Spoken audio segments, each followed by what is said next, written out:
میں اور آپ جس معاشرے میں رہتے ہیں، اس معاشرے کی قباحتوں میں سے اور ہماری باطنی کمزوریوں میں سے اور ہماری اخلاقی کمزوریوں میں سے ایک بڑی کمزوری یہ ہے کہ ہم اپنی غلطیوں کا اعتراف نہیں کرتے۔ عادت سی بن گئی ہے دوسروں پہ ڈال کے اپنے آپ کو مطمئن کرنے کی، طبیعت سی بن گئی ہے یہ کہہ کر اپنی جان چھڑا لینے کی کہ یہ تو فلاں کی وجہ سے ہوا تھا۔ کسی کا بچہ بگڑ رہا ہے، خطائیں کر رہا ہے،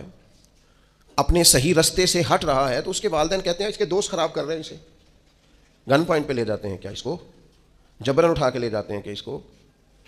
کیا یہ اتنا ہی ناسمجھ ہے کہ کوئی اسے بگاڑ رہا ہے اور یہ بگڑتا ہی چلا جا رہا ہے۔ صحبت بعد اثر کرتی ہے، اس کا انکار نہیں، لیکن سوال یہ ہے کہ یہ تو جان چھڑانے والی بات ہے،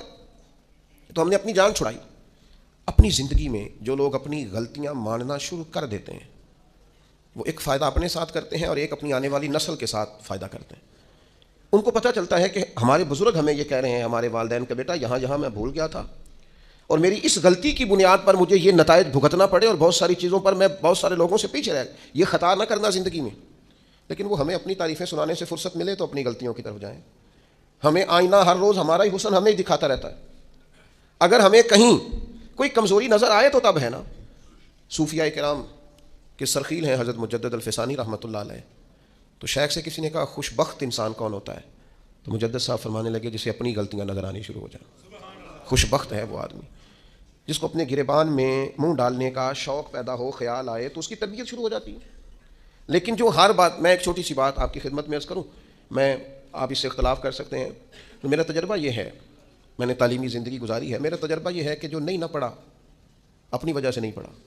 کہے بعد میں وہ کہ جو خاندانی مسائل بڑے تھے، مجبوریاں بڑی تھیں گھر کی، کہے جو جس نے کہنا ہے کہے، پر میں یہ بات ماننے کو تیار نہیں ہوں، اس لیے کہ میں نے اپنی زندگی میں دیکھا جنہوں نے پڑھنا تھا نا وہ پارٹ ٹائم جاب بھی کرتے تھے اور پڑھائی بھی کرتے تھے۔ وہ میں خود، ہم دوست جایا کرتے تھے، اب تو میں نے کبھی یہ سنا بھی نہیں، لیکن یہ جو لوگ بڑی عمر کے ہیں انہیں پتہ ہوگا، آدھی قیمت پر کتابیں مل جاتی تھیں اور پھر اس کو جا کے دوبارہ بیچ کے آتے تھے، وہ پھر 25% قیمت ملتی تھی اس کی اگلے سال۔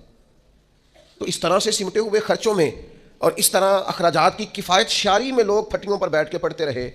اور بہت ساری مائیں بستہ لے کے دینے کی پوزیشن میں نہیں ہوتی تھیں، تکیے کے غلاف میں پہنی ہوئی کتابیں، اور 3 دوستوں نے مل کے ایک چٹائی خریدنے کا پلان بنا لیا، اس پر بیٹھے ہوئے اور پھر ایک دوات کے ساتھ 3 قلم اسی دوات میں ڈبو کر وہ اپنا اپنا کام کرنے والے، اور ایک دوسرے پر احسار بھی کیا جا رہا ہے، تو پین میں سیاہی بھرنے کا احسار کیا جا رہا ہے، کسی کو دی بھی جا رہی ہے تو کہا تھوڑی گاچی دے دو تاکہ میں بھی اپنی پھٹی کو صاف کر لوں۔